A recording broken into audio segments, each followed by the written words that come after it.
Good morning, all of you. Now today is chapter number 4 will start today. That is principle of mathematical induction. Now what is this chapter all about? To introduce this chapter, let us take some mathematical statements first. I have taken a mathematical statement that statement number 1, 8 is divisible by 2. This is true statement. Second is any number divisible by 2 is an even number. Statement number 1 is true, statement number 2 is true. And third statement I have written 8 is an even number. Now if you observe carefully, if I say statement number 1 and 2 both are true, then we can establish the truth of third statement. No? 8 is divisible by 2 and any number divisible by 2 is even. So what does that imply? These two statements are true. Can we say that 8 will also be an even number? So if 1 and 2 are true, then the truth of third statement, we have established the truth of the third statement also. That means from a general statement, we have formed a general statement. Thus we can say that a given statement to be proven, it can be any result, it can be any formula. In mathematics, what we are doing, we are using valid deductive reasoning or valid deductive step. These are the valid deductive steps to prove this statement. Okay, so what is deduction? It is an application of general to particular. These are the general statement and this is a particular statement that 8 is an even number. So what is deduction? It is a process from general to particular. From general to particular. Now the reverse process of deduction is the inductive reasoning or the induction. Okay, reverse is induction. Now in induction what happens?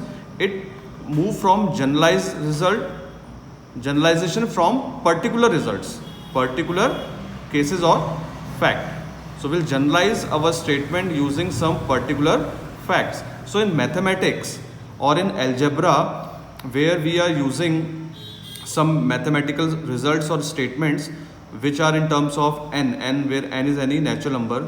So to prove such mathematical results or such statements, we use a well suited principle known as the principle of mathematical induction. So in PMI chapter, or in short we call it PMI. So in PMI what we'll do, will simplify or will prove certain statements which involve any natural number n. Basically they will be the mathematical statements and we will prove those formulas or those results or those statements with a well-defined process. That well-defined process is called the principle of mathematical induction.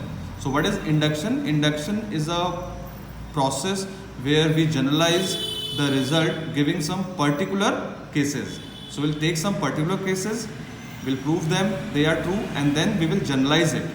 So now comes the heading PMI, that is principle of mathematical induction. So first I will explain you the statement of PMI. So this is the statement, that is principle of mathematical induction. Let a given statement Pn, will denote the statement by Pn where n belongs to a natural number. Now this statement is satisfying this condition. The statement is true for n equal to 1. This is a particular case. The statement is true for n equal to 1, or we can say that P1 is true for n equal to 1. We will put the value of n as 1. So P1 is true.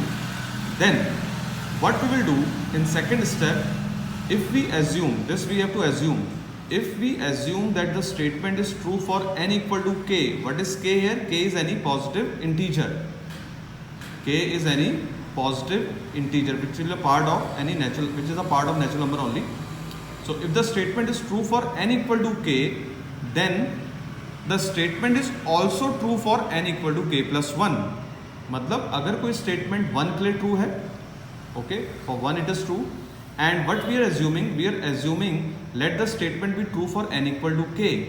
k के लिए हम इसको assume कर रहे हैं, the statement is true for n equal to k. तो अगर इसको assume करके n equal to k को अगर हम assume करते हैं कि statement true है, k plus 1 भी true आ जाए, then in that case we will say that the statement will be true for all the values of n, or the statement is a universal fact. It is a universal proven statement. तो condition clear है. First step n equal to 1, it will come true. For k we will assume it, let the statement is true for n equal to k, and for k plus 1 we will show it. तो अगर कोई statement k के लिए true assume करने पर k plus 1 के लिए भी ट्रू आ जाता है, then we will say the statement will be true for all the values of n. Now based on this I will take one example, then it will become clear to all of you.